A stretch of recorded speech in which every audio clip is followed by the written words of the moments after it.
sassiness about her as well. But it was like the apron and just, well neat no matter what.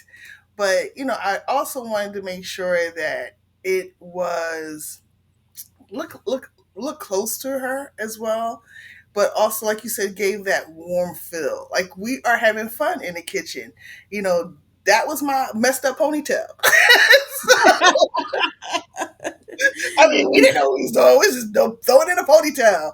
But I just wanted to one it be fun, but also give it a little sass to it. And that's what I made sure I said. She always had earrings and a ring on her finger, but she had to have that apron on. She was not cooking in the kitchen without an apron on. So Oh my God. So now tell us a little bit about the book. It basically talks about how it's actually a series. This one is my first one, and talks about us making breakfast. My grandmother was known for making cheese and rice. That was like her signature dish. But also, the pancakes. Whenever she made pancakes, everybody would come over.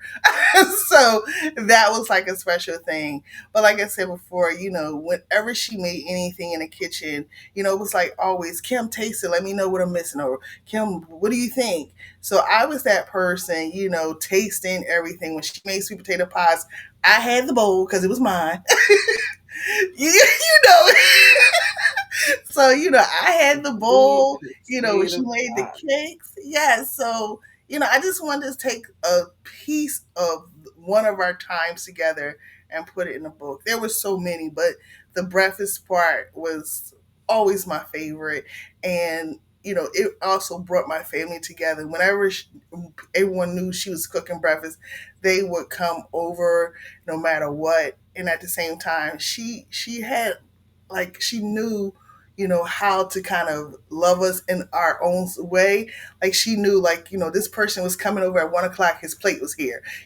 This person didn't eat this, so let me put this plate together over here. So, breakfast was a really great time for our family.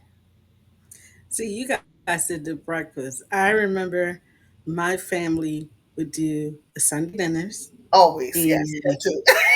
That's the next and book.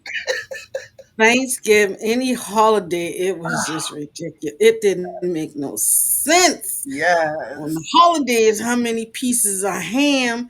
This ham, that ham, black ham, blue ham. This was how many pieces? It was ridiculous. Yeah. But I am remembering something that I saw on TikTok today, and I'm asking this question. Mm. There was a young man, and he was saying that family is just not family anymore.